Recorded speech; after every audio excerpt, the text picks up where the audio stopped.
Hello there, Echo Base Network. Thank you guys so much for being here and checking out today's video. I got a text this morning from one of our great moderators, Matt Rissman, who gave me two different articles to go look at. It's breaking news. Ming-Na Wen and Temuera Morrison have responded to some of the fallout, controversy, backlash, whatever you have it, whatever you want to call it. A lot of people are really enjoying the Book of Boba Fett, and we are very glad that you guys are. There's a lot of parts that we have enjoyed, and then there's some parts that we haven't enjoyed at all, and we were in the minority on episode 2. We weren't really big fans of that episode. I actually like episode 3 better. Don't discount the whole video just because of that opinion. It's just an opinion. But anyways, the stars of the show, Ming-Na Wen and more important than that, Temuera Morrison, have actually come out and responded to some of the controversy. And that's what we're going to look at today as we head over to The Hollywood Reporter. And it reads, Book of Boba Fett Star Wars stars react to biker gang controversy. These things are out of our control. And let's go ahead and dive right into this. Stars Temuera Morrison and Ming-Na Wen weighed in on a couple of the show's very modest controversies during their Virtual Television Critics Association press tour panel on Friday. First up, the duo were asked about the criticisms of the Disney Plus Star Wars show's handling of its Tusken Raider characters. I remember hearing plenty about not liking the Tuskens. Personally, I just thought we got too much Tuskens. But anyways, let's see what they say. During the first 3 episodes, a tribe of the desert-dwelling warriors taught Boba Fett their ways. The tribe was then abruptly killed off, and Fett solemnly burned their bodies. The Raiders were portrayed as simple-minded brutes in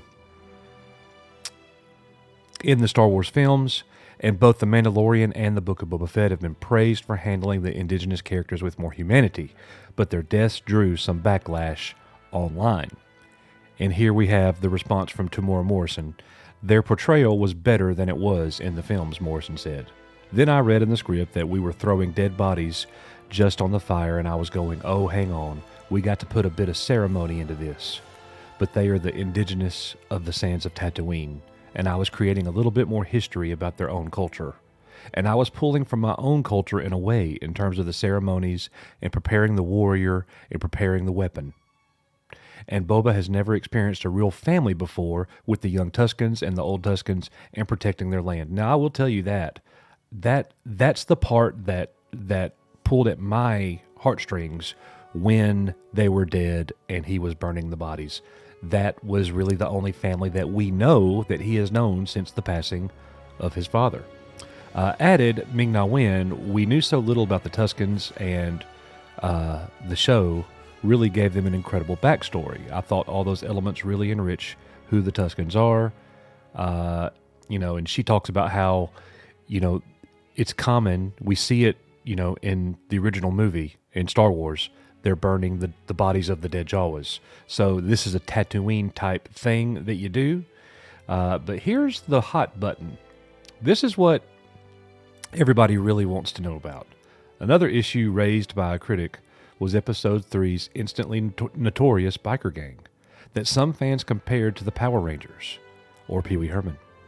In the episode, a group of Tatooine street kids, including Yellow Jacket star Sophie Thatcher, aid Boba Fett while riding colorful, shiny Vespa-like hover scooters. Asked about the bikers, Morrison replied, some of these things are out of our control. We can't say as performers, we don't want to work with these people. That's not good enough. They brought a lot of color to it. I thought they were great. We're working hard.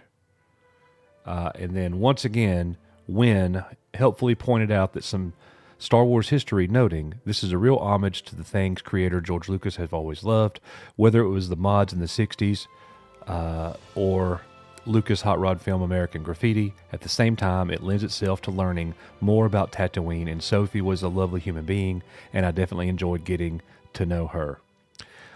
So guys, there you have it. They are responding to the criticism. The only other thing that they have said that is noteworthy is actually coming from an article over here on comicbook.com. And Temuera Morrison says Boba Fett talks far too much. And this is actually something that came out earlier last week, even though it just re-aired again here on January 14th. But I did see this very same thing earlier in the week, and we didn't report on it. But, he's having conversations with Robert Rodriguez, Dave Filoni, Jon Favreau, and he's saying, let's keep some of the mystery.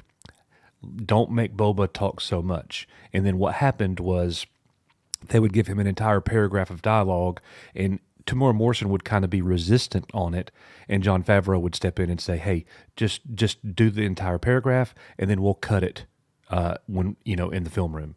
And I think that's very wise because you don't know what's going to work and what's not going to work.